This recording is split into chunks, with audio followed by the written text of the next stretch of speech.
নমস্কার, কেমন আছেন সবাই? আমি মায়ের কাছে বায়না করেছিলাম অনুষ্ঠান বাড়ির মতন আলু ভাজা করে দিতে। তাই মা আজকে অনুষ্ঠান বাড়ির মতন আলু ভাজা করে দিচ্ছে। দেখাবো কিভাবে করেছে। প্রথমে কড়াইতে সাদা তেল দিয়ে দিয়েছে।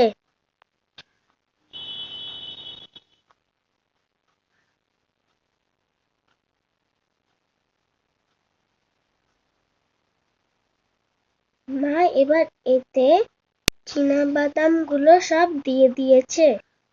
এটা একটু নাড়াচাড়া করে ভেজে নেবে।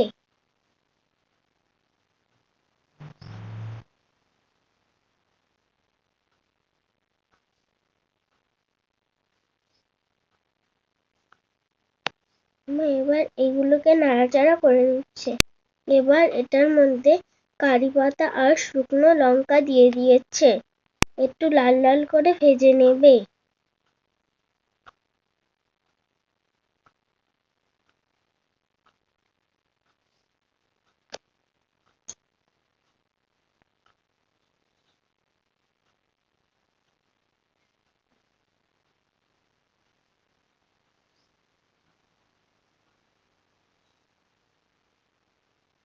মার সবকিছু ভাজা হয়ে গেছে। মা এবার সবকিছু তুলে নেবে।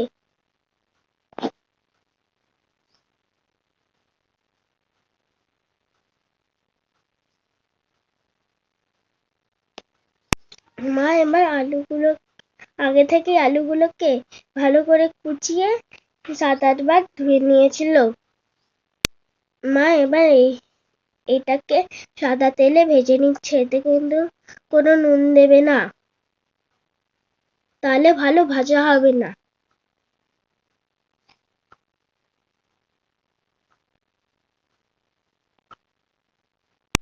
একটু সময় নিয়ে ধৈর্য ধরে ভাজতে হবে।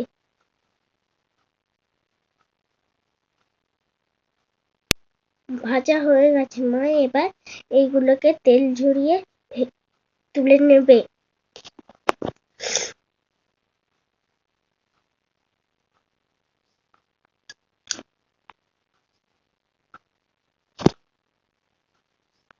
মা এবার বাকি আলুগুলোকেও একইভাবে ভেজে নেবে।